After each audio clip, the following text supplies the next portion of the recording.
From JBS Studios in Greater New York, this is the JBS News Update with Teisha Bader.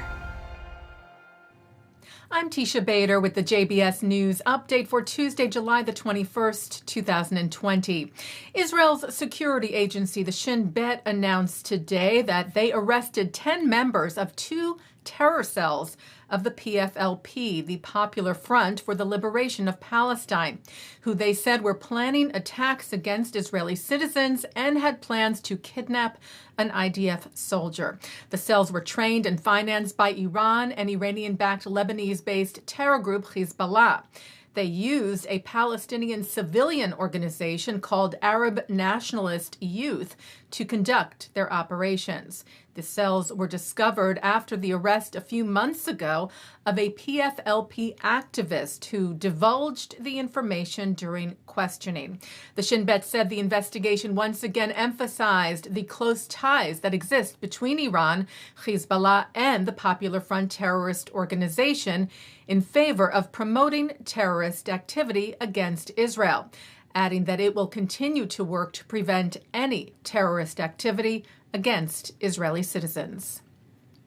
The Netherlands, meanwhile, is halting all donations to a Palestinian agricultural group after it was found that two members of that group were members of the PFLP and were involved in murdering 17-year-old Israeli Rina Schnurb in a terror attack last year in the West Bank.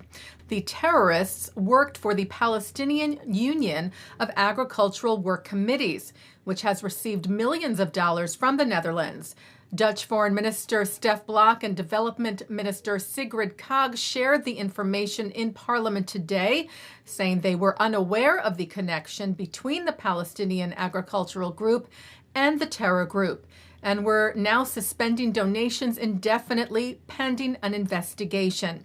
Dutch Israel advocacy organization, the Center for Information and Documentation on Israel, called CD, and UK Lawyers for Israel say they reached out to the government and lawmakers in The Hague back in May of last year about the connections between the groups based on research by the Israeli think tank NGO Monitor.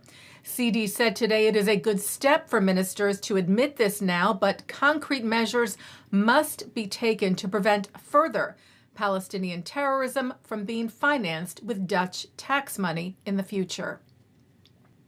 As Israel continues to battle coronavirus cases, Hebrew media reports that the government has now named a new leader to head up the response to the virus.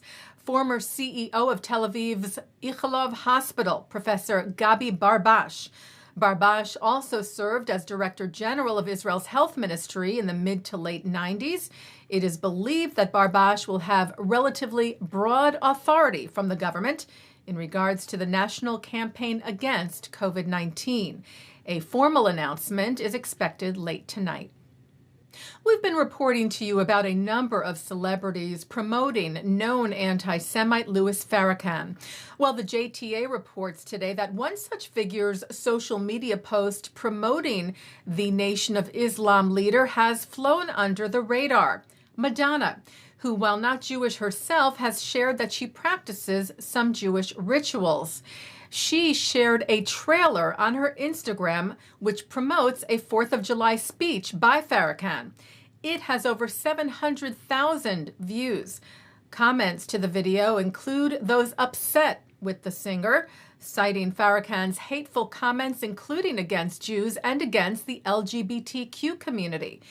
And Jewish organizations are sharing their criticism. The American Jewish Committee tweeted to Madonna, Louis Farrakhan is a vicious anti-Semite and homophobe who has referred to Jews as vermin and is widely regarded as one of the most prominent purveyors of hate in America. We urge you to take down this ill-advised post. JBS reached out to Madonna's publicist for comment today. There has been no response as of yet. The Tree of Life Synagogue in Pittsburgh is inching closer to its plans to rebuild after the deadly, tragic attack in October of 2018 where 11 people were murdered. The Pittsburgh Jewish Chronicle reports that the synagogue has hired a consultant to work on a renovation plan. The congregation's executive director, Barb Feig, told the paper, "We have a desire to make something new. We're not erasing anything, but we need to look forward."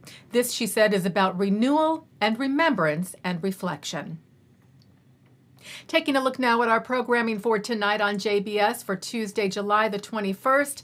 At 7 o'clock, Lieutenant Colonel Yoaz Hendel of the Israeli Navy SEALs briefs future officers of the U.S. Armed Forces on the current warfare-based concerns facing the state of Israel. That's on tonight's Israel Briefing.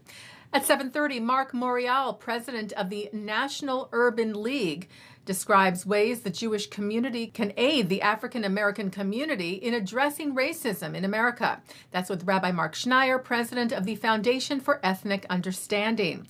At 8 o'clock, a discussion of the current state of hate and extremism in America and of ways to respond with Jesse Morton, Carolyn Nutt, Mitchell Silber, and Oren Siegel from the Jacob Javits Center in New York City.